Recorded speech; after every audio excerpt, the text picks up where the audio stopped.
স্বাগত খেলাযোগে আপনাদের সাথে আছি আমি ফাইম রহমান। মিরপুর টেস্ট জয়ের জন্য দরকার আর মাত্র 4 উইকেট, তাতেই আয়ারল্যান্ডের বিপক্ষে 2 ম্যাচে টেস্ট সিরিজে প্রতিপক্ষকে হোয়াইট ওয়াশ করার আমেজটা উপভোগ করতে পারবে টাইগাররা।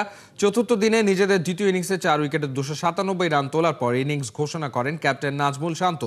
জবাবে আইরিশদের সামনে দিন শেষে এখনো 333 রানের পাহাড়, হাতে উইকেট আছে 4টা। খালিদ জামিলের রিপোর্টে বিস্তারিত। ম্যাচ জয় নয়, দুর্বল প্রতিপক্ষ যেহেতু পাওয়াই গেছে, তাই ব্যাটিংটা একটু বেশি সময় ধরে প্র্যাকটিস করা যাক। আগের দিন আয়ারল্যান্ডকে ফলো অনে না ফেলে নিজেরাই যখন ব্যাটিং করতে নামলো বাংলাদেশ, তাদের মনোভাব মনে হয়েছিল এটাই। কারণ বোলিংটা বরাবরই আপ টু দ্য মার্ক হলেও ব্যাটিং নিয়ে অ্যাক্রস দ্য ফরম্যাট ধুঁকছে টাইগাররা। স্পেশালি টপ অর্ডার ব্যাটারদের কাছ থেকে বড় ইনিংস না আসার অভিযোগ উঠেছে অহরহ। নতুন ব্যাটিং কনসালটেন্ট মোহাম্মদ আশরাফুল হয়তো নিজের পরীক্ষা ক্ষেত্রটা একটু ওয়াইড করে নিতে চেয়েছেন। তাতে ফল হয়েছে ভালোই। তৃতীয় দিনে 2 ওপেনারের কাছ থেকে এসেছিল 100 রানের পার্টনারশিপ। যদিও আগের দিন শেষ বিকেলে জয় আর 4 নম্বর দিনে এসে সাদমান ইসলাম ফিরেছেন আর্লি। টু দ্য পয়েন্ট বললে সকালের সেশনে চতুর্থ ওভারে ম্যাকব্রাইনের বলে এলবিডব্লিউ হয়ে ফেরেন। তার আগে সাদমানের ব্যাট থেকে আসে মোট 78 রান। দ্বিতীয় ইনিংসে অবশ্য ক্যাপ্টেন শান্ত ফ্লপ, নামের পাশে 1 রানের বেশি যোগ করতে পারেননি। ততক্ষণে অবশ্য টাইগারদের লিড ছাড়িয়ে গেছে 400 রানের মাইলস্টোন। আর আরেক পাশে মুমিনুল ধরে রেখেছেন হাল, তুলে নিয়েছেন ক্যারিয়ারের 24 নম্বর 50ও। শান্ত ফেরার পর আগের ইনিংসের সেঞ্চুরিয়ান মুশফিকুর রহিমকে সাথে পান টাইগার লিটল মাস্টার। 50 ওভার পেরিয়ে গেছে, সেই সাথে ইনিংস ডিক্লেয়ারের তাড়া আছে। সেটা বোঝা যাচ্ছিল মুমিনুলের ব্যাট চালিয়ে খেলতে দেখেই। মুমিনুলের শতকের জন্য হয়তো ব্যাটিংটা চালিয়েই গেছেন ক্যাপ্টেন শান্ত, কিন্তু সেটা আর হলো কই। 87 রানে ক্যাম্পারের হাতে ক্যাচ দিয়ে ফিরেছেন। ততক্ষণে মুশিরও হয়ে গেছে আরেকটা 50। টাইগাররা যখন ইনিংস ঘোষণা করে তখন মুশি ছিলেন 53 রানে অপরাজিত। বাংলাদেশ 4 উইকেটে 297, আয়ারল্যান্ডের সামনে টার্গেট 509 রানের। অথচ চতুর্থ ইনিংসের সর্বোচ্চ 418 রানের টার্গেট সফলভাবে তাড়া করার রেকর্ড আছে ওয়েস্ট ইন্ডিজের। সেই বিশ্ব রেকর্ড অস্ট্রেলিয়ার বিপক্ষে গড়েছিল তারা। দ্বিতীয় ইনিংসে ব্যাট করতে নেমে খুব একটা সুবিধা করতে পারেনি আইরিশরা। তার কারণ সহজ কথাই বললে তাইজুল ইসলাম 3 উইকেট। সেই সাথে টাইগার স্পিনার গড়ে ফেলেছেন বাংলাদেশের জার্সিতে টেস্টে সর্বোচ্চ উইকেট শিকারীর রেকর্ড। আয়ারল্যান্ডের হয়ে এখন পর্যন্ত সর্বোচ্চ 50 রান এসেছে হ্যারি ট্যাক্টরের ব্যাট থেকে। কার্টিস ক্যাম্পার 34 রানে আছেন অপরাজিত, হাতে আছে 4 উইকেট। বিশ্ব রেকর্ড গড়ে এই ম্যাচ জিততে চাইলেও শেষ দিনে আয়ারল্যান্ডকে করতে হবে আরও 333 run. Khalid Jamil, 71। Mushfiq Ricky Ponting এর পাশে নাম লেখাতে পারতেন, ডিক্লেয়ার না করে সময়টাকে দিতে পারতেন ক্যাপ্টেন। দিন শেষে সেই উত্তর দিয়েছেন ব্যাটিং কোচ মোহাম্মদ আশরাফুল। বলছেন ব্যাটাররা উন্নতি করছে, সামনে ব্যাটাররা নাকি আরো বড় বড় ইনিংস খেলবে ধারাবাহিকভাবে। নাইয়ান বিন জসিমের রিপোর্ট। আপনি চাইলে আরো 1 ঘন্টা খেলাতে পারতেন। মুশফিকের শততম টেস্টটাকে মুশফিক রাঙিয়েছেন প্রথম ইনিংসটায় সেঞ্চুরি করেই। দ্বিতীয় ইনিংসেও 50 করেছেন, নট আউট থেকেছেন। 53 রানে ড্রেসিং রুমে ফিরে গেছেন। বাংলাদেশ ডিক্লেয়ার করার কারণে সেঞ্চুরি করা হয়নি মুশফিকুর রহিমের। ঠিক যেই জায়গাটায় ছিলেন সেখান থেকে কিন্তু একটা অনন্য রেকর্ড, রিকি পন্টিংয়ের পাশে নাম লিখাতে পারতেন মুশফিক।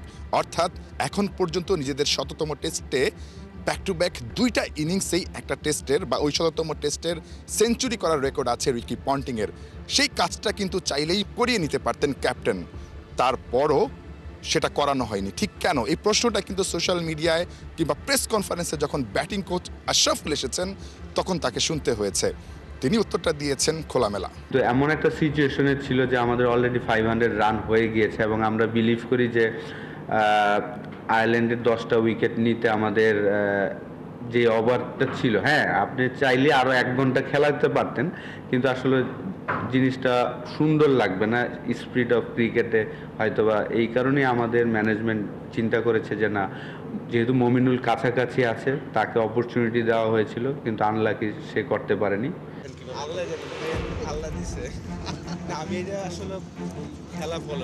আশরাফুল দায়িত্ব নেওয়ার পর সিলেট টেস্ট এবং ঢাকা টেস্টে ব্যাটাররা দুর্দান্ত করছে। অনেকগুলো সেঞ্চুরি, অনেকগুলো 50, কিছু 50কে সেঞ্চুরিতে কনভার্ট করা যেত। মুমিনুল 2টা ইনিংসেই খুব কাছাকাছি গিয়ে সেঞ্চুরি করতে পারেননি।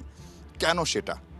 সেই প্রশ্নটা যেমন উঠছে, সেই প্রশ্নটা যেমন ছুড়ে দেওয়া হচ্ছে ব্যাটিং কোচের কাছে, একই সঙ্গে আরও একটা প্রশ্ন কিন্তু উঠছে, বাংলাদেশ এই যে আয়ারল্যান্ডের বিপক্ষে দুর্দান্ত ব্যাটিং করছে, সেটা কি প্রতিপক্ষের দুর্বল বোলিং লাইন আপের জন্য, নাকি বাংলাদেশের ব্যাটাররা আসলেই ইমপ্রুভ করেছে, কিংবা যে সময়টা আশরাফুল কাজ করেছেন ঠিক সেই সময়টায় ব্যাটারদের উন্নতিটা তার চোখে পড়েছে?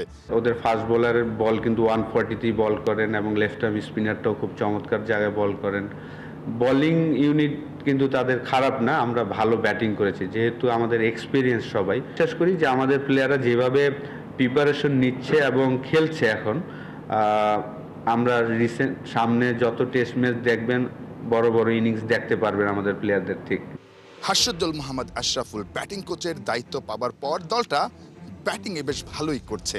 সিলেট টেস্টের পর ঢাকা টেস্টেও সেই 2013 গল টেস্টে 190 রান করার পর প্রেস কনফারেন্সে এসেছিলেন।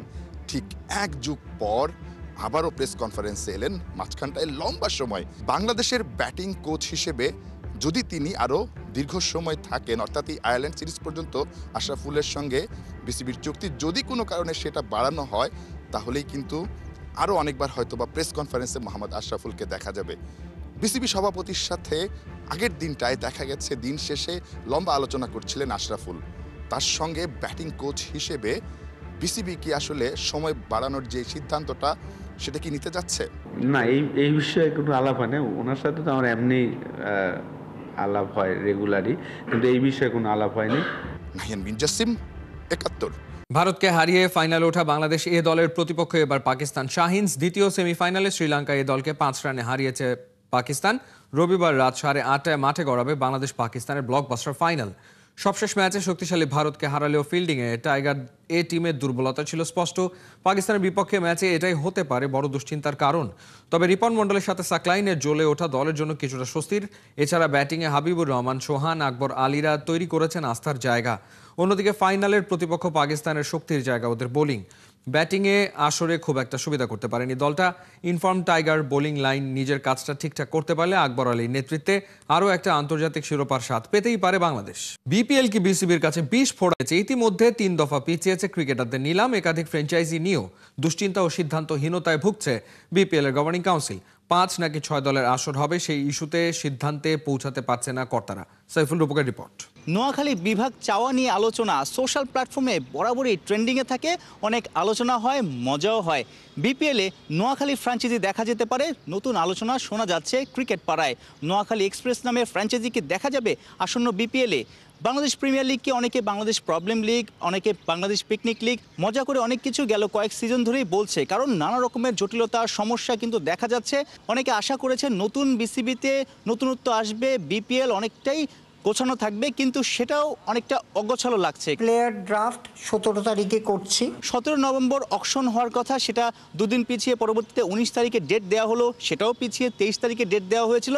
নতুন ডেট 30 নভেম্বর, অর্থাৎ অকশনের ডেটই বারবার পেছাচ্ছে। কারণটা হলো 5টা ফ্র্যাঞ্চাইজি বিসিবি ঠিক করেছিল, সেই 5টা ফ্র্যাঞ্চাইজি তাদের যে ব্যাংক গ্যারান্টি মানি 10 কোটি টাকা দিতে হবে টাইম মতো, সেটা নিয়ে অনেকে গড়িমসি করছিল, যার কারণে বারবার অকশনের ডেট পেছাচ্ছিল। এর মধ্যে শোনা যাচ্ছিল চট্টগ্রামের ফ্র্যাঞ্চাইজির মালিকানা নিয়েও জটিলতা তৈরি হয়েছে। দেশ ট্রাভেলস যারা রাজশাহীর ফ্র্যাঞ্চাইজি চেয়েছিল তারা সেটা পায়নি। চট্টগ্রামের ট্রায়াঙ্গেল গ্রুপ চট্টগ্রামের ফ্র্যাঞ্চাইজিটা পেয়েছে। তাদের টাকা দেয়া না দেয়া, তাদের ইস্যু নিয়েও আসলে বিসিবি খুব একটা স্বস্তিতে নেই, যে কারণে শোনা যাচ্ছিল দেশ ট্রাভেলসকে চট্টগ্রামের ফ্র্যাঞ্চাইজি দিতে পারে। আবার এমনটাও শোনা যাচ্ছে চট্টগ্রামের ফ্র্যাঞ্চাইজি বিসিবি নিজেরাও চালাতে পারে।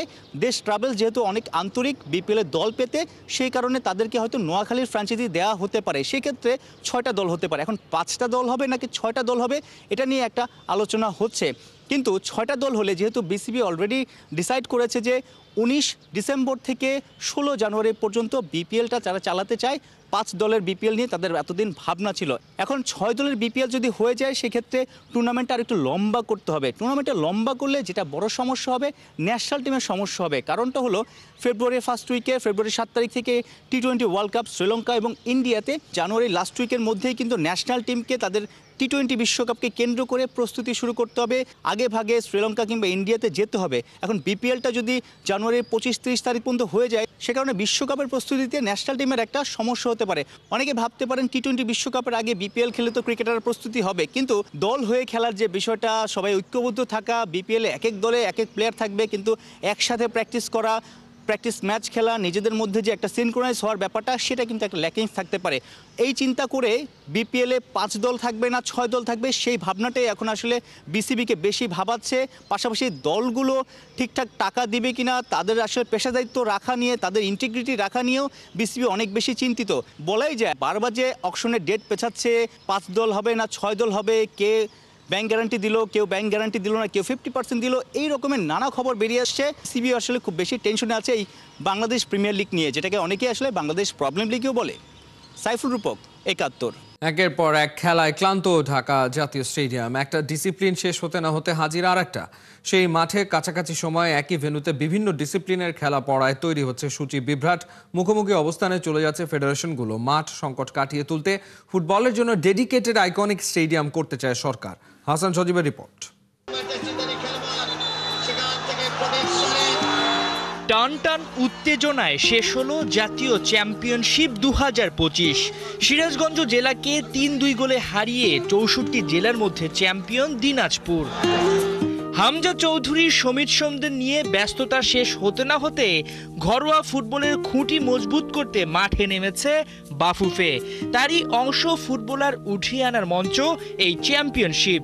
লম্বা সময়ে টুর্নামেন্ট শেষ করেই নারী ফুটবলারদের নিয়ে আবারও ব্যস্ততা শুরু হচ্ছে ফেডারেশনের, কিন্তু সেখানেই বেঁধেছে ভেন্যু জটিলতা। জাতীয় স্টেডিয়ামে স্বাগতিক বাংলাদেশ সহ মালয়েশিয়া, আজারবাইজানকে নিয়ে চলতি মাসের 26 তারিখ থেকে ট্রাইনেশন নারী ফুটবল সিরিজ। তার আগে একই ভেন্যুতে বাংলাদেশ নেপাল রাগবি সিরিজ 23 ও 24 নভেম্বর। রাগবি খেলায় মাঠের ক্ষতি হওয়ার শঙ্কায় এনএসসির সাথে চিঠি চালাচালি করেছে বাফুফে। এর আগেও ভারত ম্যাচের আগে এশিয়ান আর্চারি চ্যাম্পিয়নশিপের ভেন্যু জটিলতায় মুখোমুখি অবস্থানে যায় বাফুফে আর্চারি ফেডারেশন। বারবার এমনটা হওয়ার কি কারণ? সমন্বয়হীনতা নাকি নির্দিষ্ট স্পোর্টস ক্যালেন্ডার না থাকা? এখনই আমাদের সময় দেশকে কিছু দেওয়ার জন্য, দেশের নামটা আন্তর্জাতিকভাবে সুবিধা মতো উজ্জ্বল করার জন্য। তো সেই লক্ষ্যতে আমরা একসাথে কাজ করে যাব। আমি বিশ্বাস করি সবার আগে বাংলাদেশ, সবার আগে বাংলাদেশ এগিয়ে যাবে। এনএসসির যে নির্বাহী পরিচালক এবং বাফুফের সম্মানিত সভাপতি মহোদয়ের সাথে কথা বলেছি। আমরা মানে আশা করছি সৌহার্দ্য, সম্প্রীতি ইত্যাদির মাধ্যমে আমরা সকল ফেডারেশনগুলো যেন এই মাঠগুলো ব্যবহার করতে পারে। সেই জন্য আমরা একটা যেটা আপনাদেরও সাজেশন এসেছে, আমরা একটা ক্যালেন্ডার তৈরি করব শুরুতে। ফুটবলের জোয়ারে ভাসছে দেশ, টিকিট নিয়ে হুমড়ি খেয়ে পড়ে দর্শক। বিগ ম্যাচগুলো সবই গড়াচ্ছে জাতীয় স্টেডিয়ামে, আবার একই মাঠে কয়েক ধরনের ডিসিপ্লিনের খেলা পড়ে যাচ্ছে কাছাকাছি সূচিতে। সমাধানে ফুটবলের জন্য ডেডিকেটেড স্টেডিয়াম গড়তে চায় সরকার। ডেডিকেটেড একটা ফুটবল স্টেডিয়াম তৈরি করার জন্য আমরা ইতিমধ্যে সিদ্ধান্ত নিয়েছি এবং আমাদের রাজুক এবং গণপূর্ত মন্ত্রণালয়কে আমরা চিঠি দেওয়ার সিদ্ধান্ত নিচ্ছি, কারণ আমাদের নেক্সট এক্সপানশনটা হবে কিন্তু পূর্বাঞ্চল ভিত্তিক। এদিকে বাফুফে এনএসসি, যুব ও ক্রীড়া মন্ত্রণালয়ের সঙ্গে সমঝোতা করে মাঠ সংকট কাটিয়ে তুলেছে রাগবি ফেডারেশন ইউনিয়ন। 24 নভেম্বর বেলা 12টার আগে মাঠ ছেড়ে দেওয়ার কথা তাদের। হাসান সজীব, 71। প্রত্যাশা আর প্রাপ্তি মিলে গেল এক বিন্দুতে। দুর্দান্তভাবে এএফসি এশিয়ান কাপ বাছাই শুরু করেছে বাংলাদেশ অনূর্ধ্ব 17 দল। উদ্বোধনী ম্যাচে ওরা 5-0 গোলে উড়িয়ে দিয়েছে পূর্ব তিমুরকে। ম্যাচে জোড়া গোল করেছেন মোহাম্মদ মানিক।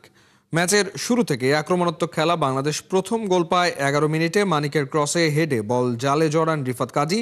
28 মিনিটে ব্যবধান দ্বিগুণ করেন মানিক নিজেই। বিরতির আগে আরও এক গোল করে দলকে 3-0 ব্যবধানে এগিয়ে নেন সেই মানিকই। ম্যাচের দ্বিতীয়ার্ধে আরও 2 গোল পায় বাংলাদেশ। ফলে বড় জয় নিয়ে মাঠ ছাড়ে গোলাম রাব্বানী ছোটনের শিষ্যরা। সোমবার দ্বিতীয় ম্যাচে বাংলাদেশের প্রতিপক্ষ ব্রুনাই। 6 দলের লড়াইয়ে কেবল গ্রুপ চ্যাম্পিয়নের সুযোগ পাবে মূল পর্বে খেলার। খেলাটা নিজেদের দখলে ছিল এবং নির্দেশনা যে ছিল যে আমরা যেন আর্লি গোল পাই, সেটাই করতে পেরেছে। আসলে আমাদের যে পরিকল্পনা ছিল পুরোটাই তারা এক্সিকিউট করেছে। ফলে আমরা আল্লাহর রহমতে 5-0 গোলে জয়লাভ করেছি প্রথম খেলায়, এবং প্রথম খেলায় জয়লাভ করাতে আমাদের এই টুর্নামেন্টের শুরুটা ভালো হয়েছে। এবং দেশবাসীর কাছে আমি দোয়া চাই যেন আমরা পরের ম্যাচে আরও ভালো ফুটবল খেলতে পারি। ঘরের মাঠে নারী কাবাডি বিশ্বকাপে ইতিহাস লিখেছে বাংলাদেশের মেয়েরা। অঘোষিত কোয়ার্টার ফাইনালে থাইল্যান্ডকে হারিয়ে নারী কাবাডি বিশ্বকাপে প্রথমবার সেমিফাইনালে ওঠা বাংলাদেশ নিশ্চিত করেছে বিশ্বকাপের প্রথম পদক। মিরপুর শহীদ সোহরাওয়ার্দী ইনডোর স্টেডিয়ামে শুরু থেকে হাড্ডাহাড্ডি লড়াই করছিল দুদল। ম্যাচের প্রথমার্ধে বাংলাদেশ 14-12 পয়েন্টে এগিয়ে থাকলেও দ্বিতীয়ার্ধে একক আধিপত্য দেখায় স্বাগতিকরা। ব্যবধান বাড়িয়ে শেষ পর্যন্ত 40-31 পয়েন্টে বিজয়ী হয় বাংলাদেশ। আর এই জয়ে এবারই প্রথম সেমিফাইনালে ওঠা বাংলাদেশ প্রথম নারী কাবাডি বিশ্বকাপে খেলেছিল কোয়ার্টার ফাইনালে। তবে এবার বাংলাদেশের মেয়েরা স্বপ্ন দেখছে আসরের ফাইনালে খেলার। দলের কোচও আত্মবিশ্বাসী স্বর্ণপদক জিততে। তবে এই জন্য বিকেএসপিতে কাবাডি খেলার ব্যবস্থার দাবি জানিয়েছেন তিনি। আমাদের যখন গ্রুপ সেট হয়েছে, আমরা এ গ্রুপ বি গ্রুপ, আমাদের টার্গেটই ছিল থাইল্যান্ড। আমাদের টার্গেট ছিল যে আমরা যে কোনোভাবেও আমাদের সর্বোচ্চটুকু দিয়ে আমরা থাইল্যান্ডকে হারাবো। ইনশাল্লাহ আমরা এটা পারছি। নেক্সট অবশ্যই ফাইনাল খেলার ইচ্ছা আমাদের। ইনশাল্লাহ আমরা তো হাল ছাড়বো না, আমরা আমাদের সর্বোচ্চটুক দিয়ে আমরা খেলবো। আমাদের জায়গা থেকে আমি মনে করি এখন পর্যন্ত সাকসেস। তারপরেও আমরা চেষ্টা করব সামনে আরও ভালো করার জন্য। তবে আপনাদের মাধ্যমে আমার একটা মেসেজ থাকবে যে আসলে দেখেন আমাদের মেয়েরা কাবাডি মানে হাতে গোনা কয়েকটা মেয়ে, আমাদের পর্যাপ্ত প্লেয়ার নেই। পর্যাপ্ত প্লেয়ারের জন্য বিকেএসপিতে কাবাডির কোনো নেই, সেখানে বিকেএসপিতে মেয়েদের কাবাডির ব্যবস্থা করতে হবে। একটা হার বিশ্বজুড়ে ট্রলের বন্যা আর্জেন্টিনার ঘরে এনে দিয়েছিল বিশ্বকাপ। আছে 22 নভেম্বর কাতার বিশ্বকাপে আর্জেন্টিনাকে হারিয়ে ট্রল করেছিল সৌদি ফ্যানরা, যা মুহূর্তেই হয়েছিল ভাইরাল। ওই এক হার আর অপমানে বদলে গিয়েছিল আর্জেন্টিনা। কোহিনুর কণার report. Where is Messi, where is Messi live টেলিকাস্টের মাঝে এভাবেই স্লোগান দিতে দিতে সাংবাদিকের টি শার্টের ভেতর মেসিকে খোঁজার ভান করেছিলেন সৌদি ফ্যান আব্দুল্লাহ আল আইয়েদা। বিশ্বকাপে আর্জেন্টিনাকে হারিয়ে চমক দেখিয়ে লুসাইল স্টেডিয়ামের বাইরে মেসিকে নিয়ে ট্রোলের বন্যায় ভাসে সৌদি আরব। 22 নভেম্বর 2022। এই দিনটা কি কোনোদিন ভুলতে পারবে ফুটবল দুনিয়া? বিশ্বজয় করতে এসে বিশ্বকাপের প্রথম ম্যাচে সৌদি আরবের ফাঁদে মেসির আর্জেন্টিনা। চারিদিকে গেল রব। বিশ্বকাপ নয়, বরং ধরো বাড়ির পথ। সবাই ভেবেই নিয়েছিল অতলে তলিয়ে গেছেন মেসি। এই যাত্রায় আর উঠে দাঁড়ানোর সাধ্য তার নেই। কিন্তু কেউ জানলো না মেসি ভাঙেন না, ফিরে আসেন বারবার নতুন রূপে, যাকে লোকে বলে ট্রান্সফরমেশন। ওই একটা ধাক্কার পর যা ঘটলো তার জন্য একেবারেই প্রস্তুত ছিল না এই বিশ্ব। 18 ডিসেম্বর নয়, প্রতিটি ম্যাচেই মেসিদের কাছে হয়ে উঠেছিল একটা final. Mexico, Poland, Australia, Netherlands, Croatia, শেষমেশ ডিফেন্ডিং চ্যাম্পিয়ন ফ্রান্স। প্রথম হারের পর টানা 6টা ম্যাচ জিতেছে আর্জেন্টিনা। যে লুসাইলে শেষ দেখেছিল সবাই, সেখানেই হয়েছিল বিশ্বজয়। সাইলেন্ট মেসি হয়ে গেলেন আনস্টপেবল লিডার। আর ওই সৌদি ফ্যান আব্দুল্লাহ যেন এফিডেভিট করে নিজেকে বানিয়েছেন মেসি ফ্যান। লুসাইলে শুরু হয়েছিল যে যুদ্ধটা, লুসাইলেই হয়েছে তার যবনিকাপাত। মেসি সেদিন জানিয়ে গিয়েছিলেন সেই কথাটা আরও একবার, history only remembers how you finished. তাই তো যখন আরও একটা বিশ্বকাপ দুয়ারে, তখনও ভীষণ প্রাসঙ্গিক আর্জেন্টিনার বিশ্বকাপ জয়ের সেই ঘটনা। ঈশ্বর মেসি প্রমাণ করে গেছেন, legends are tested but kings always rise. Kohinoor Kona, 71। এই ছিল এই মুহূর্তের খেলাযোগে সরাসরি সংবাদ অনুষ্ঠান দেখতে চোখ রাখুন 71-এর ফেসবুক পেজ এবং সাবস্ক্রাইব করুন 71-এর ইউটিউব চ্যানেল। 71-এর সাথেই থাকুন।